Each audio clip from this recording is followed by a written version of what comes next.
Welcome back to the Pre-Law Collaborative. I'm Susan Lee Bell, and I'm here today with my colleague, Christine Falcone, to talk to you about making the final decision.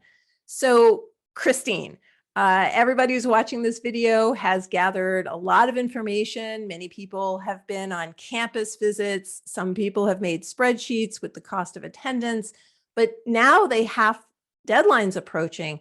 So tell us a little bit about the steps you recommend for making this really important decision that's going to affect your professional life and training. Yeah, Susan, it's funny. A lot of our clients think the hard work is behind them once they've submitted their applications. But as options start coming in, they start to realize, gosh, I do not know where I am going to land yet, right? And so I always suggest starting with the easiest stuff first. So clear the field. Look at your list, and are there schools on there that you were offered admittance to, but given your other options, you're not considering them anymore? Look at schools that may have offered you a seat on the wait list and determine, are they still in consideration for you? Get rid of the schools that are not an option for you anymore, because that leaves you with the schools that are still in contention that you still need to kind of make a decision about how they compare to each other. So that's step one. Step two is now looking at those schools that are left on the list and really thinking about a couple of things: the tangibles and the non-tangibles, which, as you know, we work with clients to really set up their list in a way that aligns with their values. So some of this stuff could be already on paper for our clients, at least.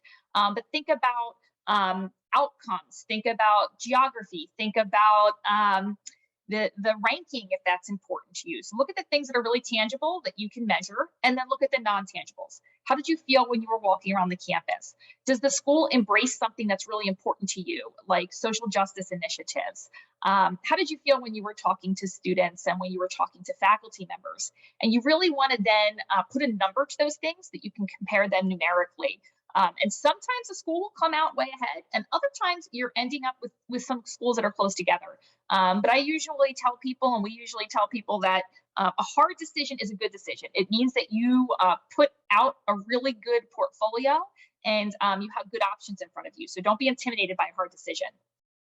You mentioned outcomes. Are there particular outcomes that you really want students to look at? Outcomes is a sort of an insider term sometimes. Yeah. So I think the outcomes that are important have to do with sector. So first of all, if you're really interested in working for the government after you go to law school, what do their outcomes look like for students that head into that sector? Sometimes those numbers can be surprising. The other thing I think is overall outcomes. How many students are employed within a year of graduation, and how many of them are employed in JD or required or JD preferred jobs? So that just gives you a sense of the way that employers are recruiting from the law school, and also maybe the type of support that you might be getting from the career centers at the law schools. All right, well, that's a lot to consider. For those of you who are doing this by yourself, just go back to your spreadsheet, look up some of this information. It's available widely at various websites.